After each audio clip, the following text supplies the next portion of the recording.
you guys are celebrating your 15th year. Did PTI almost not happen? Not that I know of. I mean, it almost not happened in that Tony and I didn't believe it was going to happen and didn't really care if it happened. Was it successful right away? Well, yeah, the rating. If you judge it by ratings, sure. I mean, I remember them telling us, and I don't know anything about ratings now. I really don't. I'm still a newspaper guy in that way. They said something like, if you get a 0.3, we'll keep you on the air. If you get a 0.4, we're going to be reasonably happy. If you get a 0.5, we're going to carry you around in chairs. And of course, they didn't, and it got up to 0.8 relatively quickly. And so it was almost triple what they thought to keep us on the air, double what they thought they'd be happy with.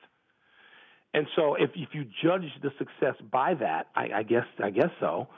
But did it almost not happen? I don't know. It wasn't long in the works, Dan. I mean, Mark Shapiro took me to dinner one night in L.A. during the NBA Finals and said, I want to put this on the air. This is like the day after he was named czar of programming or whatever the title might have been. And he said, I'm going to put it on the air, and that's my first act. And I said, the second act is to fire you for putting two sports writers on the air.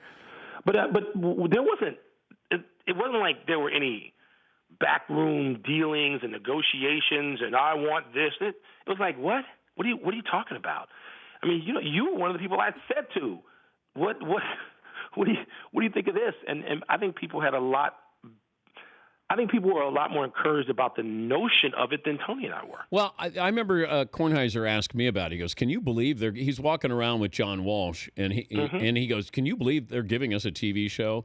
And I remember telling you, as long as they allowed you to be you. Yes, I remember you saying that. And if you got to do that, then because that's the brilliance of PTI is you guys can have an opinion. You can root for a team. You can dislike a commissioner, even though we have relationships or had relationships. We break all the rules. Yes. We do. And I remember literally that sentence coming out of your mouth multiple times.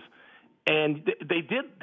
And I think part of that, too, is Tony and I, after listening to people like you who had been around the Bristol culture for a long time, a few other people said the same. They said, listen, if they're not going to let you be you, don't do it. And we understood that. We got that right away. But I still didn't think – I just remember thinking, this is crazy. But after we were on the air a couple of months, I thought, you know what? The network doesn't have this because at the time it didn't have opinion.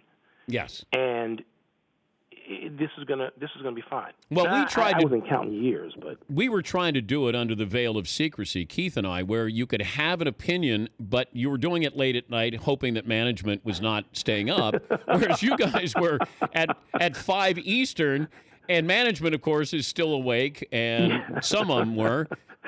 And they're listening to this opinion where you're calling out a commissioner of a league that they have a relationship or a coach or, and there were topics. I mean, Tony got in trouble, but he didn't get in trouble on PTI, right?